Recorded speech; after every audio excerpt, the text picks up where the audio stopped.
안녕하세요. JD부장 부서의 소장 조담입니다. 오늘은 은행 파산 끝날 때까지 끝난 게 아니다 라는 주제로 말씀드리도록 하겠습니다. 2023년 5월 3일 수요일 시장입니다. 작은 돈으로 투자는 그냥 하시고 큰 돈을 굴릴 때는 정확한 최신 버전 매뉴얼로 투자하시기 바랍니다. JD부장부서 유튜브 멤버십은 영상 및 링크를 타고 가입하시면 됩니다. 뉴욕 마켓워치 FOMC 금리 인상 중단 신호 나올까? 주식 달러 떨어지고 채권 올랐다 라는 기사가 있는데요. 어제는 나스닥이 1.08%, S&P 500 지수가 1.16%, 다우존스 지수가 1.08% 하락하면서 3대 지수 모두 하락했습니다. 메인 이슈입니다. 은행 파산 끝날 때까지 끝난 게 아니다.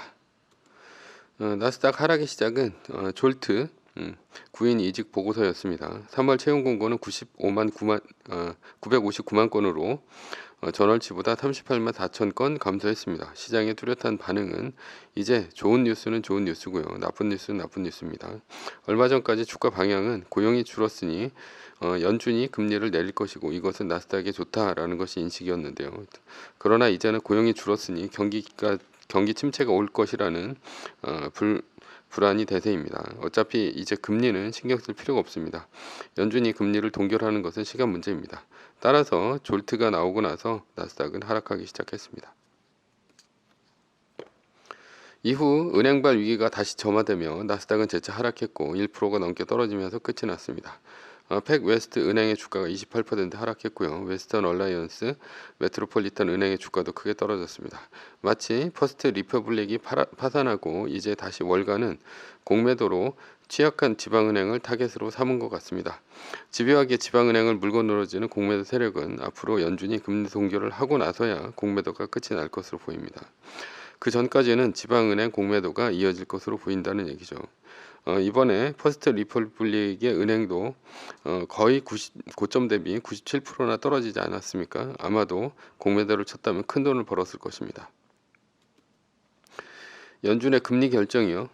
한국 시각으로 내일 목요일 새벽 3시에 FOMC 금리 결정이 있습니다.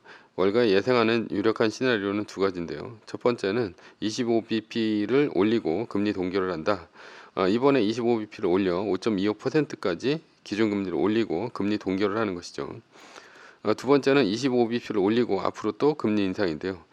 그러나 이번에 25bp를 올린다 하더라도 금리 동결이 아닌 다음에 또 올릴 수 있다는 취지로 기자회견을 할 수도 있습니다. 이것은 3시 30분에 파월이 직접 기자회견을 하면서 알릴 것으로 보입니다.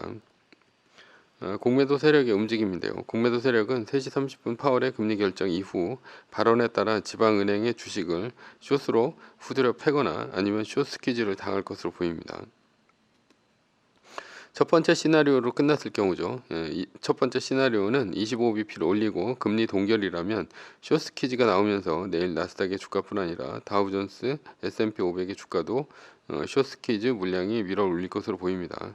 물론 이제 다우존스가 훨씬 많이 오르겠죠.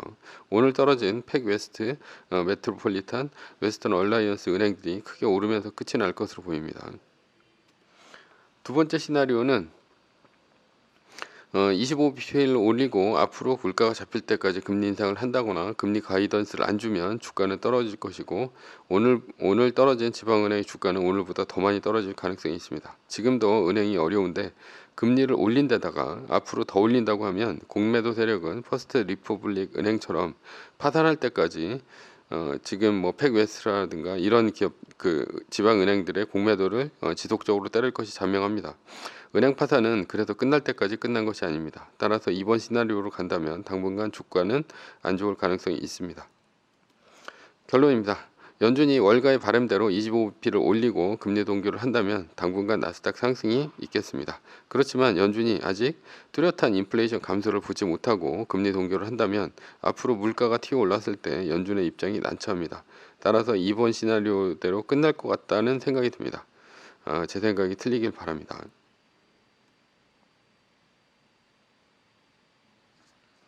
서브 이슈입니다. 애플에 들여오는 G의 어두운 그림자. 금융까지 파고든 애플 주가 205달러 간다라는 이제 환상적인 기사가 있죠. 애플이 금융회사로 변하고 있습니다. 애플은 원래 애플페이, 카드, BNPL에 있어서 이어 이제는 예금까지 뛰어들었습니다. 예금이 무려 4.15%입니다.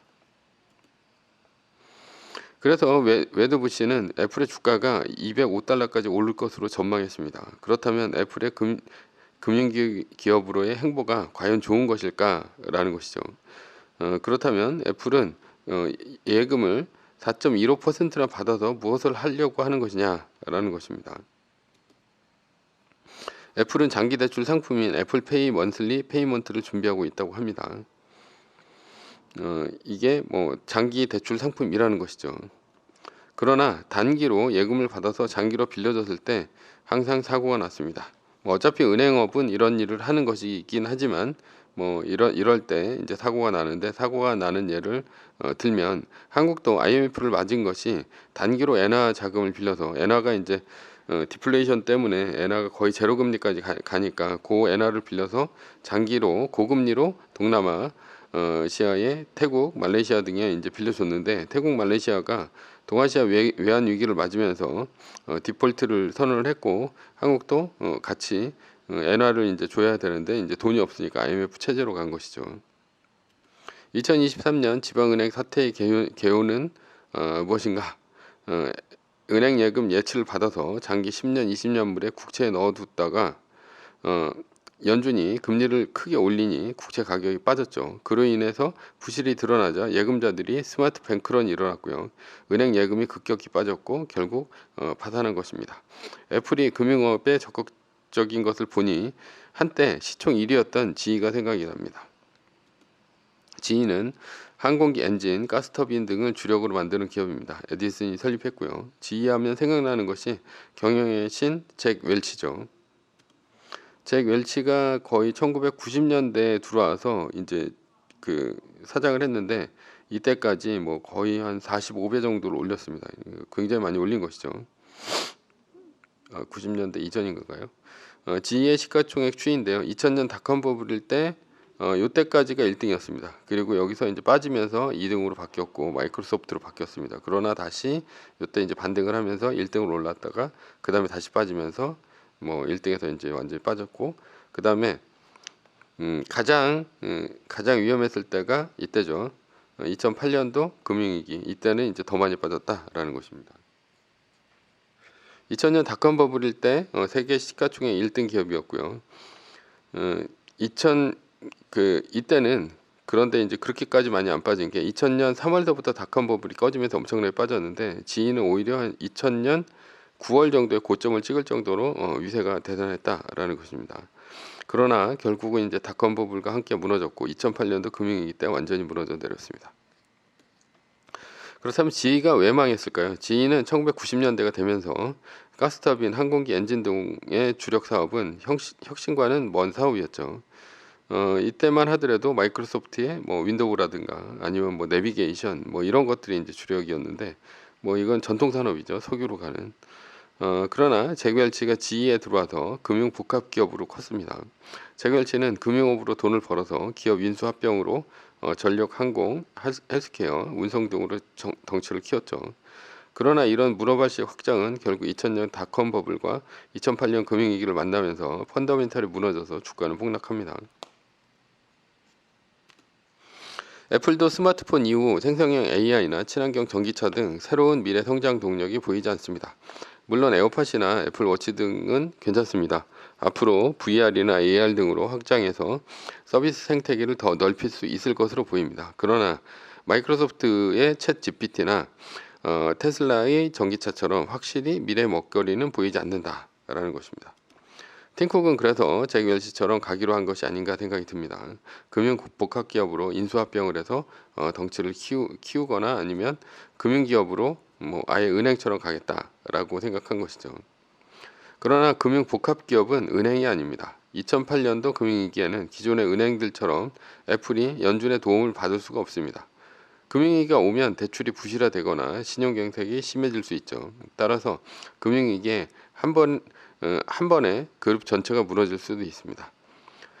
GE는 2008년 금융위기를 맞은 이후 지속적으로 알짜 산업을 재산을 내다 팔았고요. 결국 GE는 세계 시총 1등에서 밀려났고 다우존스에서도 퇴출되었고 아무도 주목하지 않는 기업으로 잊혀졌습니다.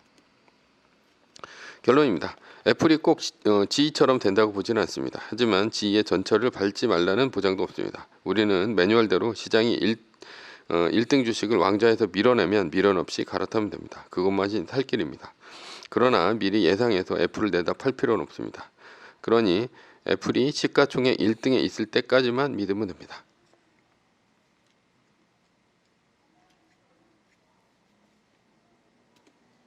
매뉴얼입니다. 세계 1등 주식은 전고점 대비 2.5% 떨어질 때마다 10%씩 팔면서 리밸런싱을 하다가 나스닥 마이너스 3%가 뜨면 말뚝을 박는 것입니다. 그러다 반등이 시작되면 V자 반등 리밸런싱을 하면 됩니다.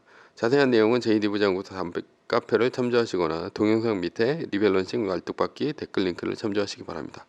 전제는 세계 1등 주식은 우상향 합니다. 매뉴얼을 지키며 세계 1등에 투자하면 매년 25%의 복리로 10년간 10배, 20년간 100배로 재산을 불릴 수도 있습니다.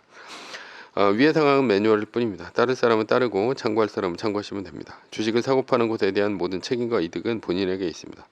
매뉴얼을 지키려면 머리를 쓰지 말고 머리를 쓰려면 매뉴얼을 지키지 맙시다. 오늘은 은행 파산 끝날 때까지 끝난 게 아니다 라는 주제로 말씀드렸고요. 지금까지 JD 부장부서의 소장 조던이었습니다. 컨텐츠가 좋았다면 구독, 좋아요, 알람 설정 부탁드립니다. 지금까지 들어주셔서 감사합니다.